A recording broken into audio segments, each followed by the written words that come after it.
আসসালামু আলাইকুম। আজকের এই ভিডিওতে আমরা আলোচনা করব যে এখন থেকে ঠিক কিভাবে পড়লে তুমি অর্ধবার্ষিকে টপ 10 এ ঢুকতে পারবা। আমি যখন ভিডিওটা বানাচ্ছি বর্তমানে হলো এপ্রিল মাস চলে এবং সবকিছু ঠিকঠাক থাকলে তোমাদের জুন মাসে অর্ধবার্ষিক পরীক্ষা। যদিও এখন এই ভিডিওটার ভিউ আসবে কম, কারণ মেজরিটি মানুষজনের অর্ধবার্ষিক নিয়ে দৌড়াদৌড়ি শুরুই হয় জুন মাস থেকে। কিন্তু মনে রাখতে হবে লাস্ট মোমেন্ট প্রিপারেশনে পাস করা যায়, কিন্তু টপ 10 এ ঢুকতে গেলে ইউ নিড প্ল্যানিং। অর্থাৎ প্ল্যানিং ইজ মোর ইম্পর্ট্যান্ট নাও। তুমি এখন থেকে যদি শুরু করো, মোটামুটি আমাদের কাছে ফ্রেশ এপ্রিল মাস আছে এবং আমাদের মে মাস আছে। এই 2 মাসে আমরা আমাদের প্রিপারেশন যত বাজে অবস্থা থেকে শুরু করি না কেন, প্রপার স্ট্র্যাটেজিতে ঝালাই করে নিতে পারলে আমরা অনেক উপরে যাব। চলো শুরু করা যাক। সো আমরা যেটা দিয়ে শুরু করলাম যে প্ল্যানিং ইজ ভেরি ইম্পর্ট্যান্ট। এখন লাস্ট মোমেন্ট প্রিপারেশনের জন্য তুমি যেটা রাখবা সেটা হলো যে তুমি রিভিশন রাখবা। মেজরিটি স্টুডেন্ট যেটা করে প্রথম দিকে খুব ধীরে ধীরে পড়ে, যখন অর্ধবার্ষিকের ডেট দিয়ে দেয় এবং স্কুলের রুটিন দিয়ে দেয় মোটামুটি 20 দিন বা 25 দিন আগে, তখন সে হঠাৎ করে হাইপার মুডে চলে যায় এবং পাগলের মতো দৌড়াদৌড়ি করতে শুরু করে। কিন্তু মনে রাখবা তুমি হাইপার মুডে যত ডিসিশন নিবা মেজরিটি নিবা ভুল, এবং মনে রাখবা তুমি হাইপার মুডে যা যা করার চেষ্টা করবা তার চেয়ে অনেক কম করতে পারবা। সো ফলশ্রুতিতে তুমি যদি এখন থেকে সিলেবাসটা শেষ করে প্রপার প্রিপারেশনটা নিয়ে ফেলো, লাস্টের দিকে যায় ওই 20 থেকে 25 দিনে আমার সিলেবাসটা আরেকবার রিভাইজ করতো।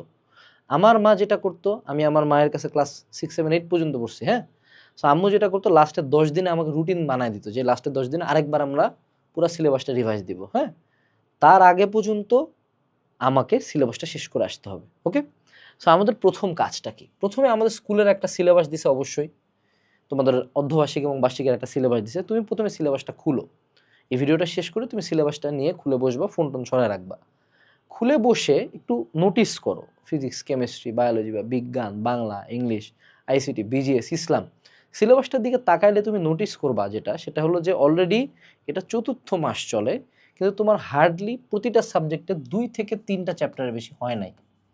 এখন তোমার অর্ধবার্ষিকে কিন্তু অর্ধেক বই হওয়ার কথা, এবং এমন কিছু সাবজেক্ট তুমি পাবা যেগুলো তোমার একান্তই পড়া হয় নাই। ফলশ্রুতিতে তুমি রিয়েলাইজ করবা তুমি অনলাইনে বা অফলাইনে, ব্যাচে, কোচিংয়ে যে জায়গায় তুমি পড়তেছিলা, যাদের কাছেই পড়তেছিলা, তারা কেউই যদি আজকে থেকেও খুব জোরে পড়ানো শুরু করে, তারা কেউই সিলেবাস শেষ করবে না। এবং এই জিনিসটা আমি আমার স্কুল লাইফে অনেক ফেস করছি, যে আমি যার কাছে পড়তেছিলাম ও ওর গতিতে পড়াচ্ছে, এবং ও যেটা করবে অর্ধবার্ষিকের আগে আগে একটা পাগলা কুত্তা টান দিবে। এখন পাগলা কুত্তা টান দিয়ে ও ওর সিলেবাসটা শেষ করায় দিছে, সে কিন্তু তার দায়িত্ব থেকে মুক্ত। কিন্তু বাকি যে আমার নিজের রিভিশন দিতে হবে, প্র্যাকটিস করতে হবে, আমার যে পড়ার একটা টাইম লাগবে না, আমি তো জাস্ট ক্লাসে পড়লে হলো না, আমাকে তো প্র্যাকটিস করা লাগবে, আমাকে বাসায় পড়া লাগবে, এটার সময় তারা কেউ দিতে রাজি না। ফলশ্রুতিতে তুমি যায় 100-এ 100 মারা খাবা। টপ 10 তো অনেক দূরের কথা, তোমার দেখা যাবে পাস মার্ক তুলতে শুধু 80+ পাইতেই তোমার ঘাম ঝরে যাচ্ছে। সো কি করবা এখন? তুমি এখন পুরা সিলেবাসটা নিয়ে একটা ডেট ওয়াইজ প্ল্যান বানাবা। ডেট ওয়াইজ প্ল্যানটা কেমন? যেমন ধরো সাপোজ তোমার এইখানে থাকবে হলো টপিক, এইখানে থাকবে হলো ডেট। টপিকের জায়গায় তুমি চ্যাপ্টারও লিখতে পারো। সে টু সে তুমি গতি পড়বা। গতির জন্য তুমি 3 দিন বরাদ্দ করে দাও, যে সে টু সে 6 তারিখ, 7 তারিখ, 8 তারিখ অফ এপ্রিল, ঠিক আছে। এরকম করে প্রত্যেকটার পাশে এক্স্যাক্ট ডেট বসাও। ডেট বসাইতে ধরলেও তুমি রিয়েলাইজ করবা যে তোমার সিলেবাস শেষ করতে করতে মের মাঝামাঝি থেকে মের 20 তারিখ পর্যন্ত চলে যাচ্ছে। তখন কিন্তু তোমার মধ্যে সিরিয়াসনেসটা আসবে। এখন আমি যতই কই, যতদিন পর্যন্ত রুটিন না দেয় বাঙালি কিন্তু নরণচরণ করে না। বাট এই কামটা করতে বসলেই তুমি বুঝতে পারবা, bro damn, I am so behind. আমি যদি এখন থেকেও পড়া শুরু করি তাও টানে টুনে শেষ হবে। সো এটা হলো প্রথম ও প্রধান কাজ। এখন যখন তুমি শুরু করবা, তোমরা মেজরিটি যারা অনলাইনে পড়াশোনা করো অনেকে অনেক লাইভ ব্যাচে শুরু করছো, তো তোমাদের কিন্তু 3 নাম্বার 4 নাম্বার চ্যাপ্টারে যাচ্ছে, এক একটা চ্যাপ্টার 7 দিন 8 দিন 10 দিন করে পড়াচ্ছে ধীরে ধীরে ধীরে ধীরে। সো তুমি যদি এখন এইটার জন্য একদিন অ্যাসাইন করো, তুমি কিন্তু একদিনে এটা শেষ করতে পারবা না। এমন কোনো সোর্স বাংলাদেশে এখনো ওরকম নাই। আসলে কি নাই, নাকি আছে? অবশ্যই আছে। অ্যাজ অলওয়েজ আমরা এখন একটা তোমাকে প্রোডাক্ট দেখাবো যেটা তোমার লাইফটা চেঞ্জ করে দেওয়ার মতো। সেই প্রোডাক্টটা কি? সেই প্রোডাক্টটা হলো এই বানরটা? না, নিঃসন্দেহে না। আমাদের এজ কোর্স ওয়েবসাইটে যাইতে হবে, যাওয়ার পরে আমরা যদি একটু এদিকে চলে যাই, এসএসসি প্রস্তুতি, তুমি ধরো স্কুলে পড়ো, ঠিক আছে, 9-10-এ পড়ো, এই কমপ্লিট একাডেমিক প্রোগ্রামে তুমি যদি এনরোল করো, তুমি একটা গাইড বই ফ্রিতে পাবা। এরকম একটা বই তোমার ঠিকানাতে চলে যাবে, যেখানে প্রত্যেকটা সাবজেক্টের গাইড আছে, all in one master book, T shirt পাবা। সেই সাথে তুমি পাবা হলো বর্তমানে 25% ডিসকাউন্টে পাবা, এবং তার পরবর্তীতে তুমি যেটা পাবা সেটা হলো তোমাদের প্রত্যেকটা সাবজেক্টের একাডেমিক ক্লাস, স্কলারশিপ ক্লাস, প্রত্যেকটা সাবজেক্টের ক্লাস, দাগানো বই, মাস্টার বুক, সাজেশন, এক্সাম, এভরিথিং প্রত্যেকটা ক্লাসের জন্য গোছানো আছে। সো এই জায়গায় তুমি এক একটা ক্লাসের, যদি আমি তোমাকে একটু সিম্পলি আমাদের প্ল্যানটা একটু দেখাই, ধরে নাও তুমি ফিজিক্স করবে একাডেমিক, দেখো খুব সুন্দর মতো কিন্তু গোছায় দেওয়া আছে। তুমি চাইলে পুরা ক্লাসটা করতে পারবা। তুমি যদি ডেমো ক্লাসগুলো, যাচাই ক্লাসগুলো একটু দেখতে চাও, তুমি ধরো ফিজিক্সের একটা যাচাই ক্লাস আমরা দেই, বল আমরা এখানে 1 ঘন্টা 20 মিনিটে শেষ করছি, কিন্তু এই 1 ঘন্টা 20 মিনিটের ক্লাস করার পরে তুমি স্কুলের যে কোনো কোশ্চেন তুমি ইনশাল্লাহ পারবা। সো যারা এনরোল করতে চাও আজকে এনরোল করো। বিভিন্ন জায়গায় লাইভ ব্যাচ চলতেছে, বাট তুমি এই জায়গায় একবার পেমেন্ট করলে পুরা বছরের সব ক্লাস এক জায়গায় পাচ্ছ। কন্টিনিউয়াসলি তুমি টিচারদেরকে কোশ্চেনও করতে পারবা, গাইডলাইনও পাইতে পারবা। এরকম প্রোগ্রাম বাংলাদেশে আর কোথাও নাই, আই ক্যান অ্যাসিওর ইউ ইনশাআল্লাহ। সো এনরোল করলে এই এপ্রিল মাস চলে, আব্বু আম্মু বেতন পাইছে, আজকে চাই এনরোল করে নাও। ভালো জিনিস কিনতে বাপ মা কখনো নিষেধ করে না, ঠিক আছে? এবার আসি আমরা আমাদের এই জায়গায়। এখন আমাদেরকে আরেকটা কাজ করতে হবে, আমাদের উইক এবং স্ট্রং সাবজেক্ট খুঁজে বের করতে হবে। দেখো আমাদের সব সাবজেক্ট কিন্তু সেম না প্রত্যেকের কাছে। কারো কাছে ম্যাথ উইক সাবজেক্ট, আমার কাছে ম্যাথ ইজ ভেরি উইক, আর আমার কাছে বায়োলজি ছিল খুব, বায়োলজি, বিজিএস এগুলা ছিল আমার কাছে ডাইল ভাত। অনেকের ক্ষেত্রে পুরো সিনারিওটা পুরাই অপোজিট, অনেকে ম্যাথ পারে খুব ভালো, মুখস্থ পারে খুব কম। You identify your weak subject, your weak subject can be ICT, সমস্যা নেই, খুঁজে বের করো। আসল চ্যাম্পিয়ন নিজের উইকনেস এবং স্ট্রেংথ জানে এবং সেগুলোর জন্য আলাদাভাবে কাজ করে।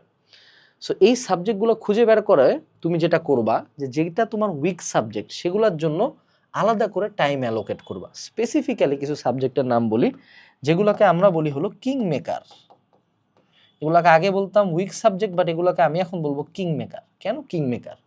দেখো মেজরিটি স্কুলে যারা টপ 10-এ ঢুকে, টপ 10 কিভাবে নির্ধারিত হয়? টোটাল মার্কসের উপর ভিত্তি করে স্কুলে প্লেস দেয় না, first, second, third, fourth, total marks. দেখো তো তোমাদের স্কুলের যারা ভালো স্টুডেন্ট তারা কোন সাবজেক্টগুলোতে স্পেসিফিক্যালি ভালো? সায়েন্সের সাবজেক্টগুলোতে, অর্থাৎ বিজ্ঞান তারা ভালো পারে, ফিজিক্স, কেমিস্ট্রি, ম্যাথ, বায়োলজি ভালো পারে।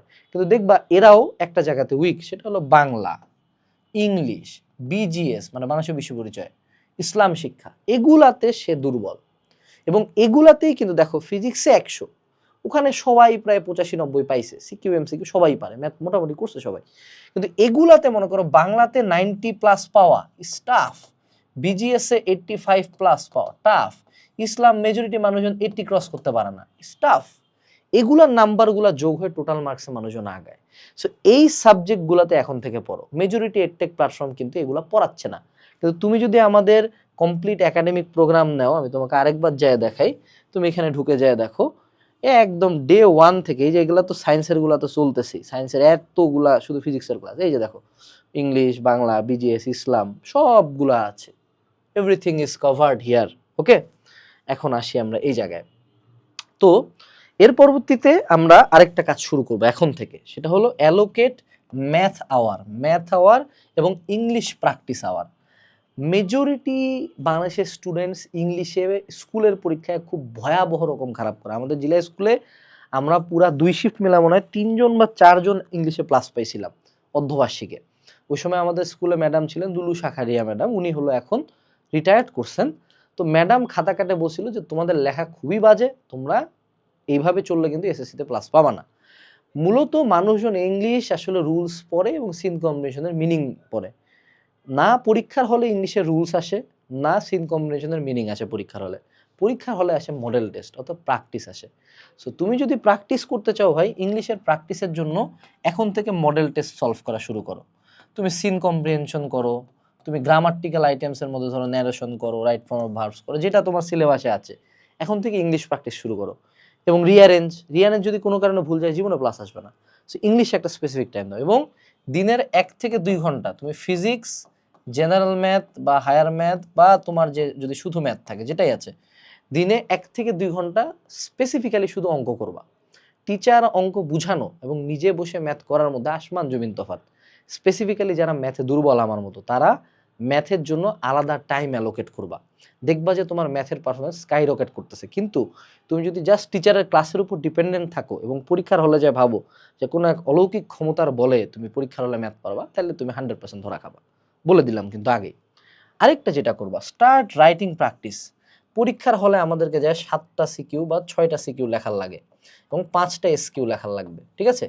এই জিনিস আমাদের বাংলাতে করা লাগবে, বিজিএসে করা লাগবে, ইসলামে করা লাগবে, ইভেন বায়োলজিতেও কিন্তু প্রচুর লেখার লাগে 5টা সিকিউ এর জন্য। হঠাৎ করে পরীক্ষার হলে যে হাত চালু হবে না, হাতের গতি আসবে না। তাই এখন থেকে দিনে 1টা বা 2টা বা সপ্তাহে 2-4টা সিকিউ লেখার প্র্যাকটিস করো। পরীক্ষার হলে যায় বানায় লিখবো, এই প্র্যাকটিস দিয়ে হয়তোবা পাশ করে আসবা। কিন্তু যদি প্লেস পাইতে চাও, তোমার কি বানায় লিখবা, বানায় লেখারও কিন্তু একটা বুদ্ধি লাগে। এই প্র্যাকটিসটা এখন থেকে করতে হবে। এরপরে আসো যেটা হলো pro tip, complete the important topics or maths first. তুমি যখন সিলেবাস শেষ করতে যাবা, তুমি রিয়েলাইজ করবা যে তোমার প্রথমে অর্ধবার্ষিকে 6টা চ্যাপ্টার নিয়ে হচ্ছে, বার্ষিকে 12টা বা 14টা চ্যাপ্টার নিয়ে হবে। পরীক্ষার হলে এতদিন তুমি একটা চ্যাপ্টার পড়ে যাইতা, প্রত্যেক প্ল্যাটফর্মগুলো একটা পড়াচ্ছে, আমি একটা পড়াচ্ছি, একটা মনে রাখা সোজা। 6টা চ্যাপ্টার যখন মনে রাখতে হবে তখন সব টপিক মনে থাকবে না। দ্যাটস ওয়াই এখন থেকে আইডেন্টিফাই করতে হবে যে আমার বইয়ের কি আসবে পরীক্ষার হলে আর কি আসবে না, এবং সেই ইম্পর্টেন্ট টপিকসগুলোতে আমাদেরকে আলাদা করে ফোকাস দিতে হবে, ওগুলো আগে শেষ করতে হবে। এটার জন্য যারা স্পেসিফিক্যালি 9-10-এ আছো, কোর্সে আছো, তোমরা এই জায়গায় একটা জিনিস পাবা, কিউএনএ এসএসসি সাজেশন, ঠিক আছে? কিউএনএ এসএসসি সাজেশন 9-10-এর মানুষজন এটা কিনে ফেলতে পারো। জেএসসি স্টুডেন্ট বা 8-এর স্টুডেন্টরা কিউএনএ জেএসসি সাজেশন বা স্কলারশিপ সাজেশন কিনতে পারো। 6-এর স্টুডেন্টরা প্রাইমারি স্কলারশিপ গাইড কিনতে পারো। অর্থাৎ তোমাকে আগে থেকে জানতে হবে যে কি ইম্পর্টেন্ট, শুধু important math, important topics, important types আগে শেষ করো। তাহলে যেটা লাভ হবে, পরীক্ষা যত আগেই হোক না বা পরীক্ষা যেই হোক না কেন, ওইটা তোমার কমপ্লিট মানে তোমার কমপ্লিট। মেজরিটি সময় আমরা প্যানিক করি কারণ আমাদের কমপ্লিট থাকে না, ঠিক আছে? এবং পুরাটা যদি 100-100 কমপ্লিট করতে চাও, দেখবা পরীক্ষা চলে আসছে কিন্তু পরীক্ষার দিন সকালেও তুমি একটা ক্লাস করে যাচ্ছ।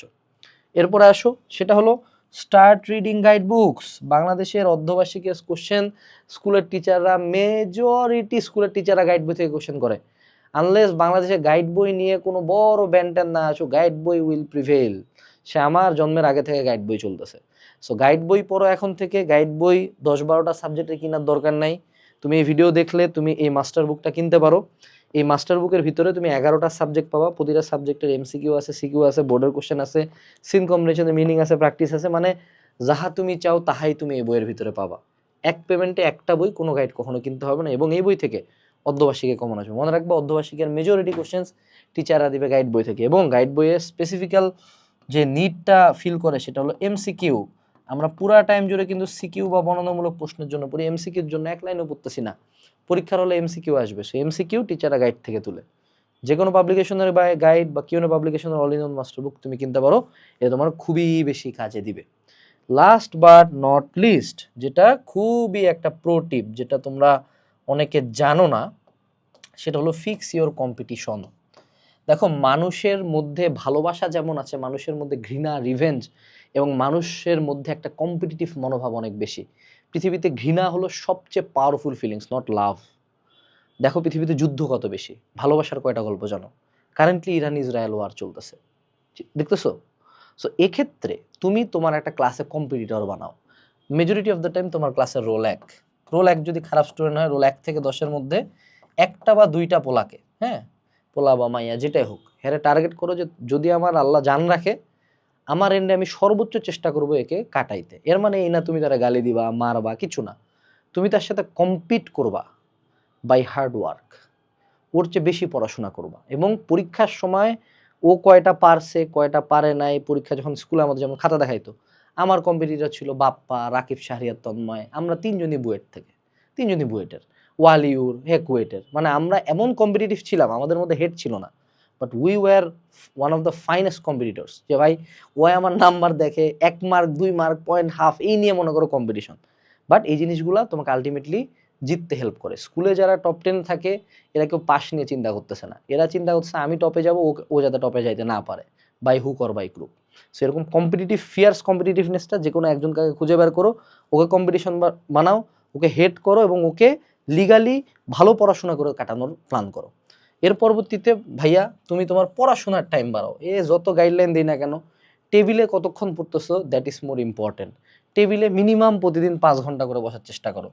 আর 2 হলো সোশ্যাল মিডিয়া, অর্থাৎ ফেসবুক থেকে বিভিন্ন ভাইয়ার ক্লাস, বিভিন্ন ভাইয়ার ভিডিও, টিকটক এইসব দেখা বাদ দাও। সোশ্যাল মিডিয়া ডিঅ্যাক্টিভেট করে দাও। তোমরা যারা আমাদের প্রোগ্রামে আছো, আমাদের কমপ্লিট একাডেমিক প্রোগ্রাম বা ক্যাপ, এটা কিন্তু তুমি আমাদের হালকেনস্টাইন অ্যাপে বসে করতে পারবা। প্লে স্টোরে যা লিখবা হালকেনস্টাইন, ওখানে অ্যাপ আসবে। অ্যাপটার ভিতরে তুমি বসেই সুন্দর করে প্রত্যেকটা ক্লাস করতে পারবে। ইভেন তোমার যদি নেট না থাকে, তোমার ওয়াইফাই দুর্বল হয়, তুমি চাইলে ক্লাসটা সময় নিয়ে ডাউনলোড করে রাখতে পারো, পরে ইন্টারনেট ছাড়া বসে ক্লাস করতে পারবা। সো যারা সোশ্যাল মিডিয়াতে পড়াশোনা করতেছে একটু ভাবে দেখিও, সোশ্যাল মিডিয়া কিন্তু আর যা হোক পড়াশোনা হয় না। সো এইটুকুই ছিল আজকের এই ভিডিওতে। আশা করি যারা এই ভিডিওটা দেখতেছো প্রত্যেকেই স্কুলের অর্ধবার্ষিক পরীক্ষায় টপ 10 রেজাল্ট করবা, এবং ক্যাপ প্রোগ্রামের এনরোল লিঙ্ক ডিসক্রিপশনে দেওয়া আছে। কুপন হলো ফুল 25% ডিসকাউন্ট। আসসালামু আলাইকুম, বেস্ট অফ লাক, টাটা।